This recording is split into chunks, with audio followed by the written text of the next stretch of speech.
Tema interessante aqui. Novamente a gente recebe aí diversas notícias sobre acidente, trabalho em altura e principalmente agora muito acidente relacionado aos silos, né? Então engolfamento, quais são as outras palavras que são utilizadas normalmente para isso? Engolfamento, soterramento, né? São os termos aí utilizados. Inclusive tem até uma dificuldade em identificar esse tipo de acidente com o termo que é registrado, né? Exatamente, né? Porque tem gente que usa até afogamento nesse caso, já teve relatos de acidente que, então assim, fica muito difícil de achar esse histórico aí. Mas o fato é, existe sim esse risco, existe sim fatalidades estão acontecendo e as empresas precisam, né, garantir essa segurança do trabalhador nesse risco de trabalho em silo, né? Isso a gente precisa ter em mente. A gente está envolvido aí nesse meio há muitos anos e essas notícias constantemente, infelizmente, chegam para a gente aí. A gente sabe que os acidentes estão aumentando e hoje, assim, a solução já existe, né? Sim, existe e é um conjunto de tarefas. Então vai desde o início de uma análise de risco para identificar o que será necessário, um treinamento, mas nada disso adianta se ele não tiver um equipamento adequado e aonde ele vai se prender, né? Então o dispositivo de ancoragem faz parte desse arcabouço de segurança que ele precisa ter para garantir que ele vai fazer uma atividade de forma segura. Então são 4 etapas aí para a prevenção de quedas no trabalho em altura. Primeiro, treinamento, muito importante. Se ele não tiver o treinamento, ele não sabe o que ele está fazendo. Em seguida, ele tem que ter o EPI correto, certo? Ele tem que treinar, ele tem que ter o EPI correto, mas ele vai conectar esse EPI aonde? O talabite dele, o trava-quedas dele vai conectar aonde?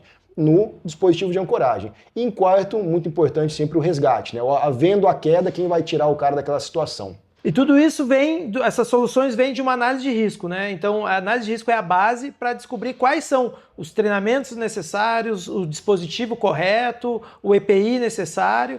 Então isso é essencial para chegar no ponto do resgate, isso mesmo. No caso de queda, né? Voltando naquele assunto do engolfamento, né? Acho que é até interessante a gente explicar como isso funciona. Existe a queda em altura e o engolfamento é uma situação bem diferente, né? Porque não é uma queda dinâmica, onde existe realmente aquela aceleração, o impacto que pode ser protegido por um trava-quedas retrátil em muitos casos, né? O retrátil não vai funcionar numa situação de engolfamento em muitos casos? Sim, exatamente, porque não é uma queda, né?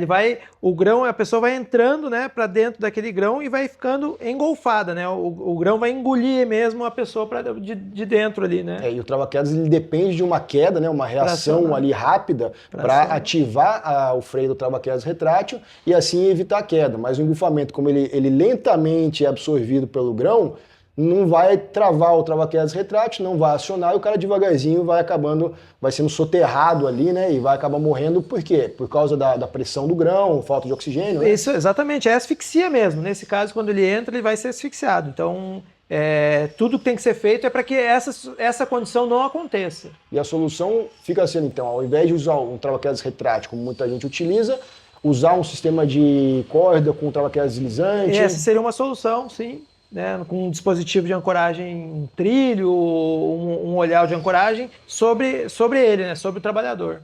Então acho que o melhor seria seria um trava-quedas deslizante numa corda ou um cabo de aço, acho que idealmente nesse caso uma corda, né, pela facilidade de trabalho, conectado num trilho acima do trabalhador, e esse trilho é conectado à estrutura do silo, certo? Isso, esse é a condição ideal para se trabalhar de forma segura. Então, havendo um princípio de engolfamento, né, o trava-quedas deslizante vai parar esse momento que ele vai ter de começar a ser soterrado, ele vai ficar parcialmente soterrado, né, pelas pernas, aí talvez até a cintura, até haver a trava do sistema.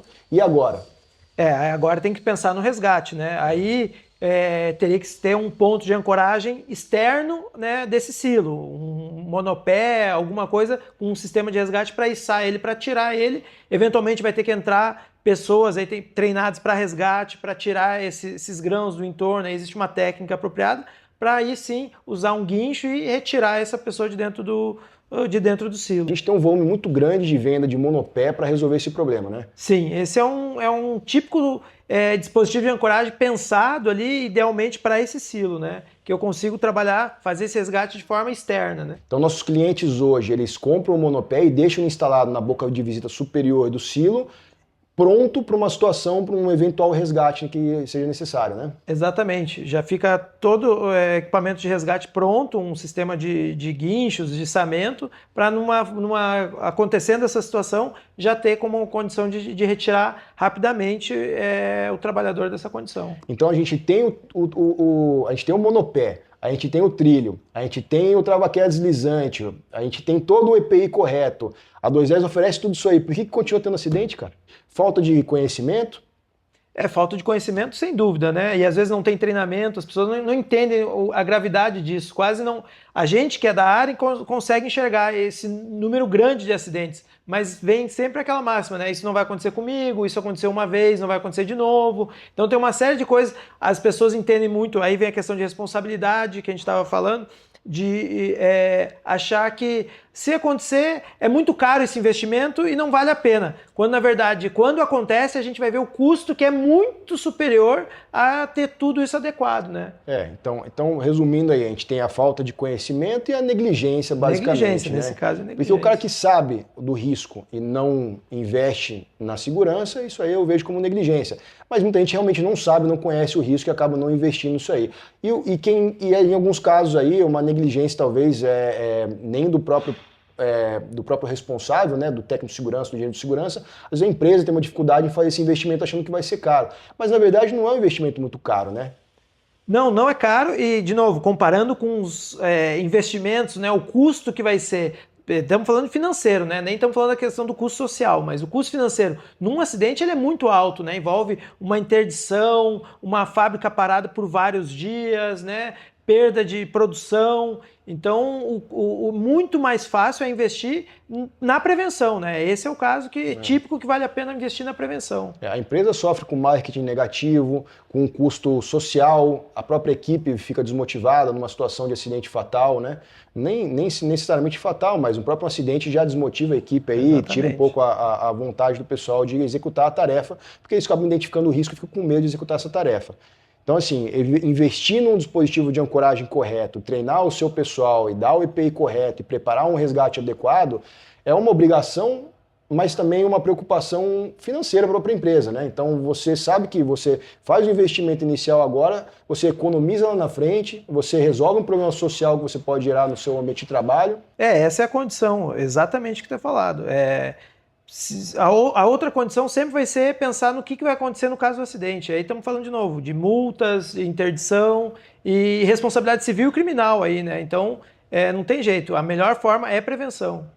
Então, quem tiver com dificuldade aí de encontrar dispositivos de ancoragem para esse tipo de trabalho, a 210 tem a solução completa. Entre em contato com a gente. O Thiago está aí para ajudar em caso de dúvidas. Obrigado pela atenção.